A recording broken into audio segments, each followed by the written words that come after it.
What is up, my friends? Welcome to John Smoltz Day here on Flippin' Bats, where every single week the Hall of Famer from the Atlanta Braves joined us here on the show, and we have so much to talk to him about this week. We're going to get right into it. First off, Shohei Ohtani returning to the mound on Monday. From John's perspective, are the Dodgers doing this right with him as an opener, but only for an inning Monday, but maybe an inning or two or three going forward? Is that the right way to handle him? And obviously, from his Hall of Fame perspective, how did he look? What did he think? And is he pumped to see him back out on the mound? The Rafael Devers trade.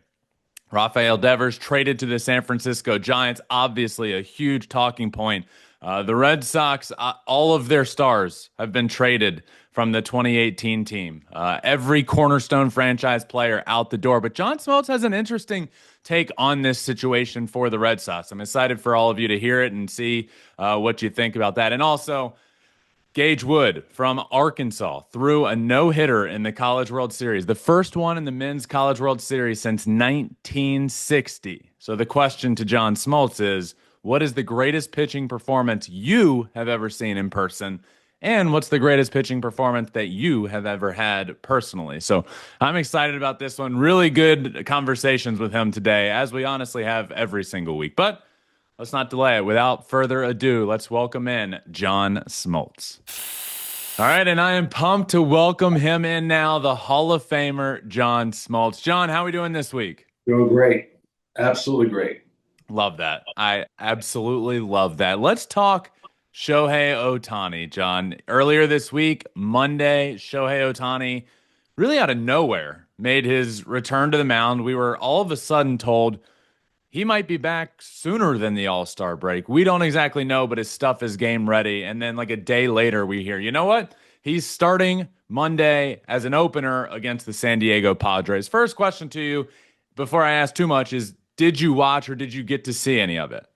So I had the four-channel mix, MLB on one of my screens, and I looked over and I actually told my wife, "Oh my gosh, Otani's pitching," and she didn't know what, she was like, "What do you mean?" I said, "He hasn't pitched in 2 years." So I took that TV, put it on, locked into every pitch. So yeah, I watched it, and I was so fired up for him.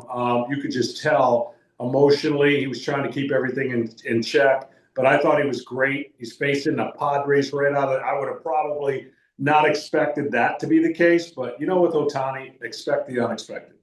Were you at all expecting 100 miles an hour? I mean, that second arm surgery, first time back on the mound, and we see 100 miles an hour. What were your thoughts when you saw that? I was glad that not every pitch was 100 miles an hour. Yeah. I think he's learning. I think he's got to learn this second time around that when he needs it, he can use it, but don't use it every single time. I thought his pitches were crisp. There was going to be the split finger that was going to have, he spiked a couple of them, but I'm telling you, I've been the biggest fan of his arm. I believe, and I've said this multiple times, that he would be one of the best pitchers in the game if all he did was pitch. Well, we're never going to see that. So in the meantime, we're going to see a really, really darn good pitcher that happens to be one of the best players in the history of the game. So all in all, positives for Yeah. Shohei in his return. He looked good. What are your thoughts about the way they're using him? It seems from their perspective, they're going to use him as an opener, and he's just going to build up as an opener. His stuff's game ready. So my thoughts are, if it's game ready, let him build up, throwing 1, 2, 3 innings. What are your thoughts on that? Yeah, I think in the beginning, which they don't need him till the end, I think you get him used to the stresses of getting up, getting in, obviously hitting right away.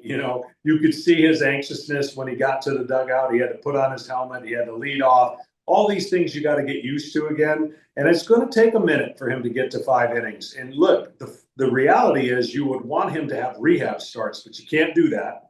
So Yeah. the rehab starts are going to come in chunks in the big leagues.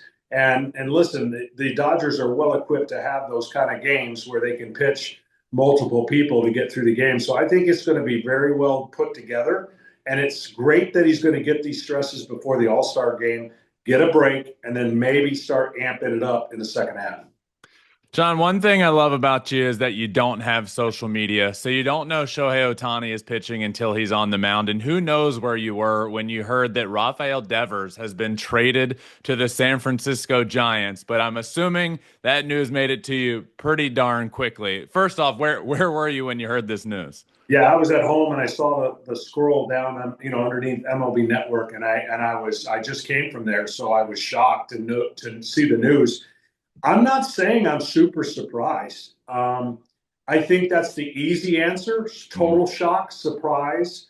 But when you have this kind of narrative, and look, it's strange to have this kind of narrative with this kind of player for this long, and then maybe the owner's conversation didn't go well with him, that's why I'm not surprised. Yeah. When you can't get through to that point and you can't get an understanding with the owner who's paying you a lot of money, if all of the notes are true of what I've heard, then I'm not as shocked. And I thought San Francisco did an incredible job getting him.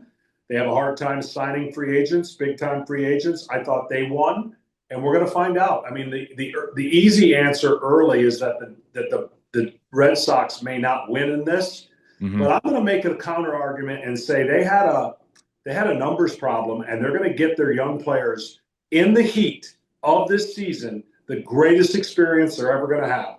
And I think they're going to be flexible with numbers and strength.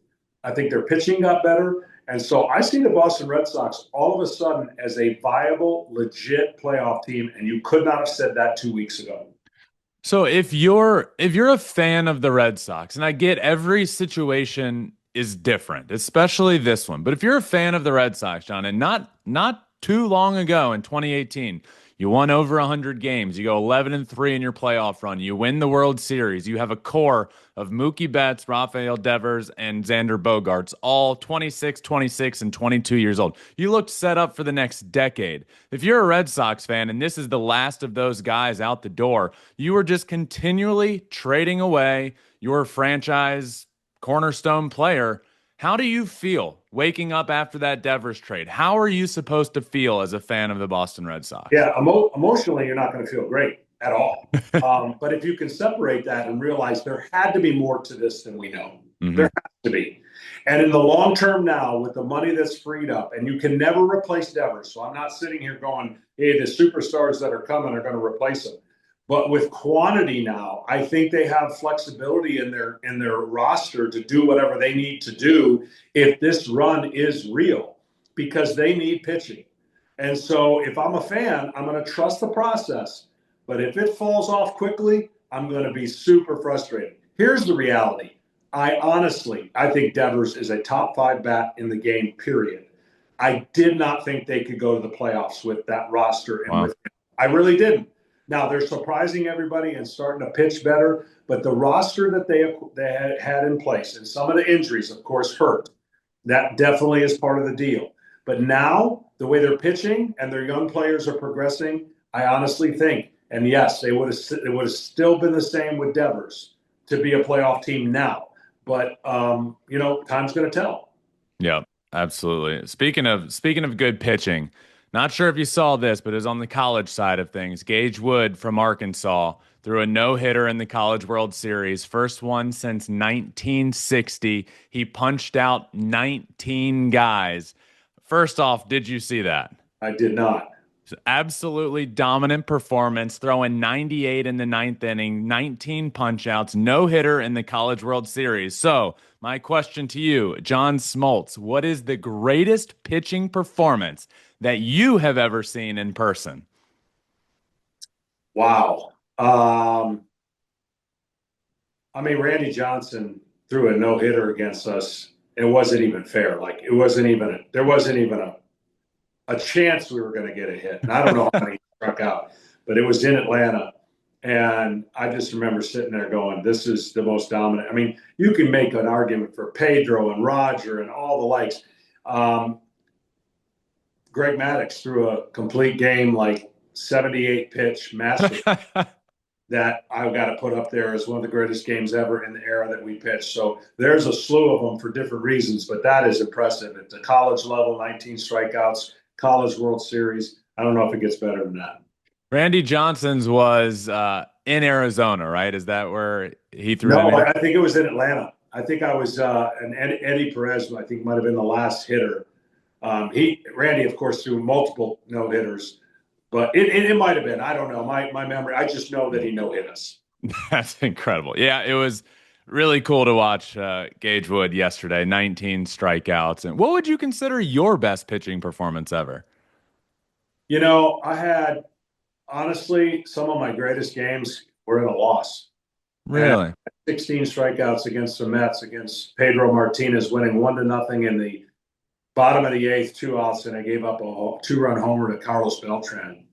And I just still shake my head on what kind of game that was. But a lot of my greatest games, honestly, were in some tough losses, and that's just the way it goes. Game sevens, and then a game against Pettit. But to strike out 15 or 16 and lose is similar to what happened with Grant Holmes against the Rockies. 15 strikeouts in 6 innings is no joke, and he got the loss. I can't even tell you the hang withms, the pats on the back. They do not take care of loose connect. John, always appreciate it. Really, really appreciate your time, and we'll do it again next week. Got it. Look forward to it. All right, just wanted to thank John once again for joining us here on the show. Always means a ton to have him on. It's one of my favorite times of the week, getting to have him on and talk to him and talk through his ideas and everything that he's thinking about what's going on. And I honestly, a lot of times we're lockstep with the same ideas, but oftentimes, he comes up with something that I hadn't even thought about, or just a way to think about what the Red Sox are going through currently, and taking emotion as a fan out of it and seeing what they're doing from an organizational perspective. Was interesting to hear him say that. So thanks again to John Smoltz. Really, really means a lot. As I've been telling you guys, am down at Rickwood Field in Alabama, Birmingham, for the East-West Classic, which is taking place at Rickwood Field. It's to celebrate Juneteenth. Rickwood Field, home of the Birmingham Black Barons in the Negro Leagues from 1924 to 1960. Now, this game is going to be so cool. Again, East-West, what does that mean? Well, the rosters for the East, it's just a bunch of old big league veterans that are now out of the game, going to play against each other. You got Ryan Howard, D. Gordon, Xavier Scruggs, Justin Upton, Curtis Granderson, Andrew Jones, Gary Sheffield on the East roster, CC Sabathia, LaTroy Hawkins, Prince Fielder, Adam Jones on the West roster. So this is going to be so much fun. I am down there in Birmingham this week to be there on site for all of that, interview some players, talk to some guys. We'll probably have some interviews here on the show next week as well. So I'm really excited for that. But just wanted to, again, thank John Smoltz for joining. Again, thank you guys for listening and watching as you do every single week. And if you're new, keep checking us out. It really means a ton, and this Flippin' Bats community means a ton to me as well. So make sure, wherever you listen, make sure you're subscribed, Apple, Spotify, wherever. But check us out on YouTube as well, where you can watch every single episode on our YouTube channel, Flippin' Bats Pod. Leave a comment, like the video. That all really does help. But I also am always in the comments talking back to you guys and having a conversation. So check out our YouTube channel. We're on all social media at Flippin' Bats Pod everywhere. Appreciate you all as always. Can't wait to talk to you about how Birmingham, Alabama at Rickwood Field went. Enjoy the weekend of baseball. So much good stuff happening. Love you guys. Love all of you. And as always, find your bat and flip it. Peace.